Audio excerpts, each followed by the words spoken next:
Hey everyone, Decimus here with a new build video for Stamina Nightblade. This build is up to date for the Ascending Tide update and features very good burst damage and mobility, as well as more survivability and sustain than we had last patch. We are running dual build and 2H, which means this is mostly a melee build. The build works well in all PvP content you can think of, and even has some group support now after the hybridization changes in Ascending Tide update. We can start off the build video with the gear. There will be not many surprises here for those who watched the previous build video, as the gear used is the same as it was in previous patch. 5 pieces of Calorion. This provides us with a huge chunk of this build's burst damage. A very good set on Stamina Nightblade, as you're guaranteed a critical strike on your light or heavy attacks with Shadowy Disguise, which then guarantees Calorion will proc. The other 5-piece set we run is Stygian, which provides a very good amount of stats to buff everything this build does. Important thing to keep in mind is that this set has to be double barred, as it is bugged and the effect disappears upon bar swap, if the set is run only on one bar. As Mythic we run the Marking Ring. This provides once again more damage on everything as well as more tankiness with the armor.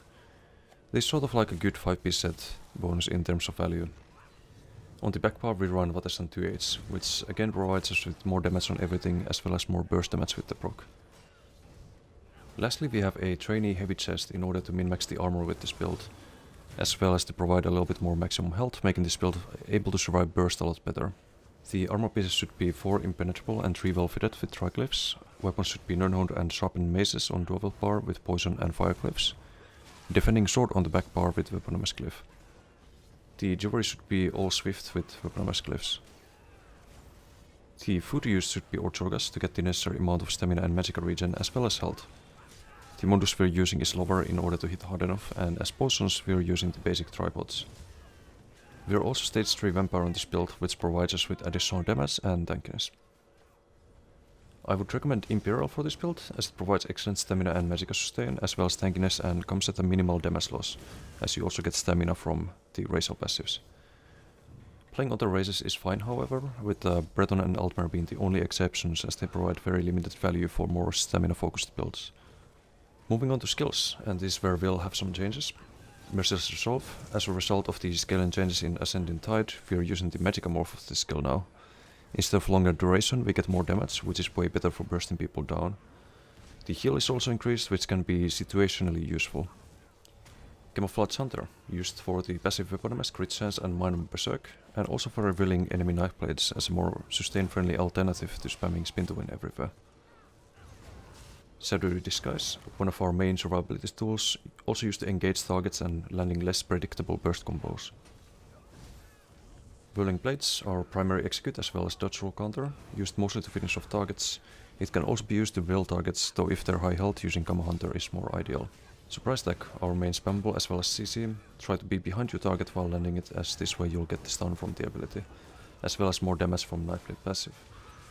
The skill also applies off balance to the target as long as you hit them from the flank, which can be very useful when someone is blocking the CC application, as this allows you to go for off balance stun later and gives you more sustain and damage with the heavy waves. Incapacitate, this is our offensive ultimate, used to maximize the burst damage when needed. The most basic combo with this build would be landing a heavy attack from Cloak, which procs Calorion into surprise attack stun and following that up with a spin to win. However, if more damage is required, or if you just want to vary things up to surprise your opponent, there are a few variations. Heavy attack into low ulti incap into light attack and surprise attack stun followed by spin to wins if in execute. Or heavy attack into merciless into light attack and surprise attack stun. Or heavy attack on an off balance target into merciless resolve. There are other variations as well, but those would be probably the most usual ones. On the back bar we have a lot of changes. Forward Momentum, this is our source of major brutality and our primary snare and root removal.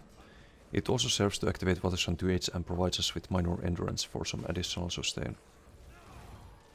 Resolving Vigor, this is how we heal up with our stamina pool. It provides a very good amount of healing over 4 seconds and can be activated before or after taking damage. Elude, our major evasion as well as major expedition. Since the build no longer runs race against time, this is how we get high uptime of major expedition on this build, giving us a lot of extra mobility.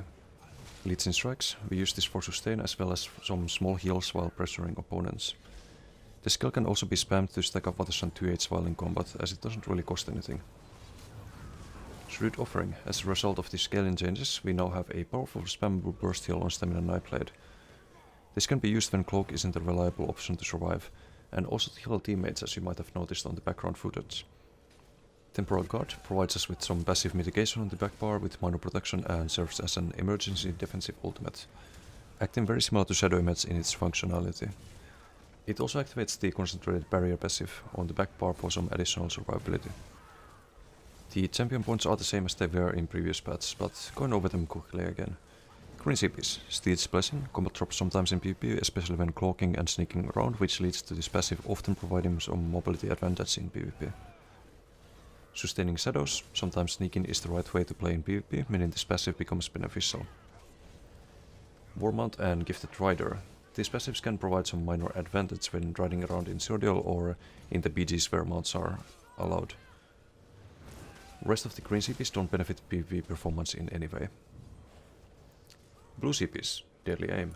The vast majority of our damage is single target, so this passive buffs all of it. Very good value. Fighting Finesse, we get very good amount of crits with this build, meaning Fighting Finesse provides a lot of benefit.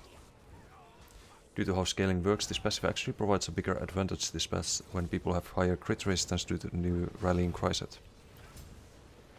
Backstabber, similar to Fighting Finesse, this provides us with a lot of additional burst as we're constantly flanking targets as a Nightblade.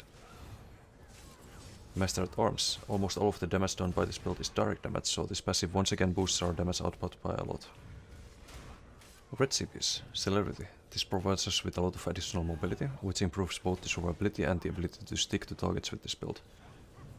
Pain's Refuge. This CP gives us a lot of mitigation while we are outnumbered or when fighting dot heavy builds, which are the main source of concern in PvP. Survival Instincts. This provides us with a lot of additional sustain as it reduces the cost of blocking, dodging, bashing and so on.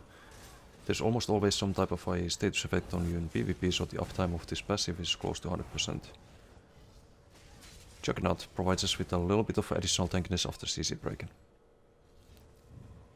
If you followed the build video so far, this is how your stats should look like.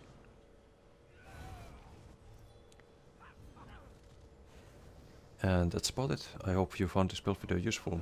Thank you for watching. If you have any questions or feedback, don't hesitate to ask in the comments below or in my Twitch chat when I'm streaming. Until next time, bye.